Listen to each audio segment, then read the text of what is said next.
అప్పుడు ఇప్పుడు కూడా ప్రభుత్వం నుండి ఒక్క రూపాయి డ్రా చేయకుండా ప్రభుత్వ కార్యక్రమాలకు వెళ్లిన సొంత ఖర్చులతో వెళ్లి వస్తున్నారు లోకేష్ గారు. అదే జగన్మోహన్ రెడ్డి 5 ఏళ్ల పరిపాలనలో విమానయాన ఖర్చులు 220 కోట్లు ప్రజల సొమ్ము దుర్వినియోగం చేశాడు. సిద్ధడు అద్దంకి పోయాడు వచ్చాడన్న చందాన విదేశీ పర్యటనల కోసం 220 కోట్ల రూపాయలు ఖర్చు పెట్టి ఒక్క పరిశ్రమ తీసుకురాలేదు కదా, ఉన్న కంపెనీని తరిమేశాడు. అంతటి దుర్మార్గపు పాలన చేసి లోకేష్ గారి మీద అవాకులు చెవాకులు పేలుతూ తప్పుడు వార్తలు రాసి వ్యక్తిగత హననానికి పాల్పడి తప్పుడు ఆర్టికల్స్ రాసి కనీసం క్షమాపణ కూడా కోరకుండా సిగ్గు లేకుండా తిరుగుతున్నారు.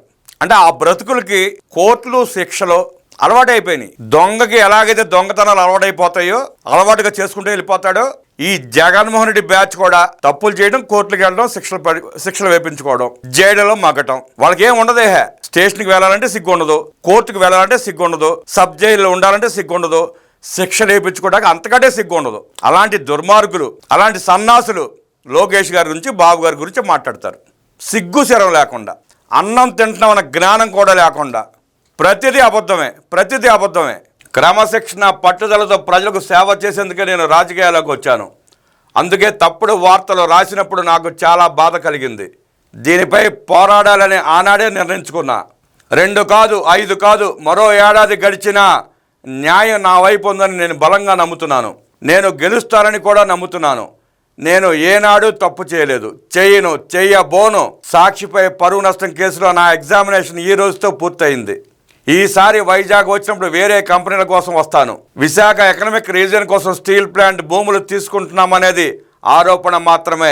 దీనిపై ప్రభుత్వం నుంచి ఎవరూ ప్రకటన చేయలేదు. విశాఖ స్టీల్ కోసం 14,000 కోట్ల రూపాయలు ఖర్చు చేయడం జరిగింది. 3వ బాయిలర్ కూడా మేము యాక్టివేట్ చేశాం. ఫుల్ ప్రొడక్షన్ మేము తీసుకువచ్చాం. గతంలో కూడా ఇదే పరిస్థితి వస్తే వాజ్పేయి, చంద్రబాబు గారు కలిసి విశాఖ ఉక్కును కాపాడారు. ఈరోజు మోదీ, చంద్రబాబు కలిసి విశాఖ ఉక్కును కాపాడుతున్నారు. అపోహలు అవసరం లేదు.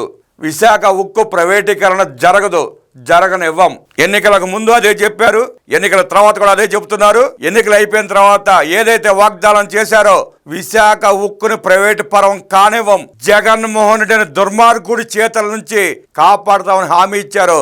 ఆ హామీ నెరవేర్చుకుంటూ కేంద్ర ప్రభుత్వంతో మాట్లాడి విశాఖ ఉక్కుకి 14,000 కోట్ల రూపాయలు ఇప్పించి 3వ ఫర్నేస్ కూడా ప్రారంభించి విశాఖ ఉక్కును కాపాడుకున్నదే కూటమి ప్రభుత్వం. విశాఖ ఉక్కుని ప్రైవేట్ పరం చేసి ఆ భూముల్లో వాటా కొట్టేద్దాం అనుకున్న దుర్మార్గుడు జగన్మోహన్ రెడ్డి. అలాంటి దుర్మార్గులు ఇవాళ విశాఖ ఉక్కు గురించి మాట్లాడుతూ ఉంటే దెయ్యాలు వేదాలు వలించినట్టుంది.